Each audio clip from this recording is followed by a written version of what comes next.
The journey of reflection. Part 1. Acting as a sustainable entrepreneur. So we first put a lot of time and effort into really getting a sense of the real problem in Brazil. And first we focus simultaneously on both biodiversity loss as well as poor quality of education. What we find out from the article, Sustainability Entrepreneurship Process, one should develop this successively and not simultaneously. The lean canvas, the empathy map, and as well as the initial prototype was made during a quite short amount of time before the seminar. But at the seminar, the mentors gave us some valid points that we could work on after, which we did, and developed the venture and product further. The last thing we did was to make the physical prototype, and we came up with that cardboard would show our vision most clearly. Before the festival, we organized on how to present and pitch the problem and what to emphasize upon so we get the message through with our product and venture. We all helped on staging our desk so it would look engaging. We also wanted everyone during the festival to get around and get as much knowledge and experience as possible. So we all were changing from standing at the desk and talking about our product and pitching to improve those skills, as well as going to other and hear about their creative solutions. It gave me the chance to improve my networking skills by communicating and presenting an idea, as well as going around and listening and asking relevant questions to the others who were presenting their sustainable ideas. I find that my pitching skills developed further by pitching our idea myself, as well as listening to other pitches their idea and comparing the differences in how to present a solution in an attractive way. First off, I would allow more group discussion around the lean canvas to really make sure that all different aspects were considered and really thought through. In addition, I would put more effort on the customer discovery by getting more involved with the customer, for example, through interviews or phone calls to really specify the customer and its needs. One main aspect, which I believe is one of the most important when it comes to succeeding in a sustainable venture, is the motivation. This is something that I have. I have high ambitions and motivation in providing meaning to people and to the environment. This implies that I will bring hard work to the company and really be involved in the whole process. After taking this course, I feel even more motivated and better prepared to work with sustainability. It has provided me with great knowledge about sustainable issues and the process of sustainable entrepreneurship development. From identifying a problem to creating a triple bottom line solution, as well as all the elements in the lean canvas model.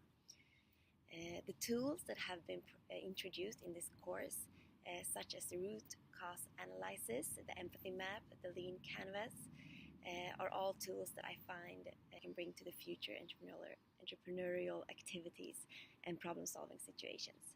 And I feel that I have learned a lot and gained inspiration from different examples of successful and as well as less successful sustainable entrepreneurship ventures. Part 2. Sustainability. A social innovation I would define as an innovation that brings meaning and provide a better life for a group of people, and at the same time consider the ecological needs. I would further define a social innovation as a game-changing way of thinking, where the innovation offers a solution which is more functional and more affordable, and at the same time made with scarce resources but still financially feasible. Which is why I believe that social innovation goes hand in hand with frugal innovation, which is explained in the article by Krishna. Social innovation is about making do with whatever is at hand, also referred to as bricolage in the article, creating something out of nothing by Baker and Nelson. I believe that one important aspect in the definition of a sustainable venture is the purpose. Instead of having a purpose of profit maximization, sustainable venture is about making a common good, both by considering environmental as well as social needs. which is further elaborated in the article Creating Sustainable International Social Ventures. A sustainable venture differs from a social venture by including both and thinking instead of either or thinking, meaning that all aspects of the triple bottom line is included in a sustainable venture. In order for a venture to be defined as sustainable, I believe that not just all of the aspects of the triple bottom line need to be considered, but also that the foundation aspect should be the environment when developing the venture. As shown in the embedded view, Part 3. Your environmental leadership. I have learned that there is hard work and really many aspects to consider in the process of making a sustainable venture. I have also learned the difficulty of balancing the different triple bottom line aspects. However, I have gained knowledge and experience in many sustainable entrepreneurial areas from really examining a problem and getting to the root cause of the problem to creating a solution and a prototype and doing this with whatever you have at hand, as explained in the article by Baker and Nelson. Through the activities in this course, such as examples in lecture as well as the festival, I have learned that there are countless of ways of making changes in society, in the opportunities of making a social and environmental change through a venture and still being profitable. I have learned that to foster change and a sustainable development in society, existing as well as new ventures need to shift their organizational principles from exploitative reasoning, such as exploiting resources and single objective maximization, towards perpetual reasoning, including, for instance, resource perpetuation and benefit stacking, which is described in the article by Parge. I believe that the responsibility of this development lies on the collective as well as on the individual level, where I have come to learn that the need to make a shift in evaluation of wealth and reconnect to the biosphere, as explained in the article by Folke et al. As stated in the article of Boiral, managers within the pre-conventional and conventional stages are more concerned by self-preservation, while the post-conventional leaders instead prioritize the contribution to the common good.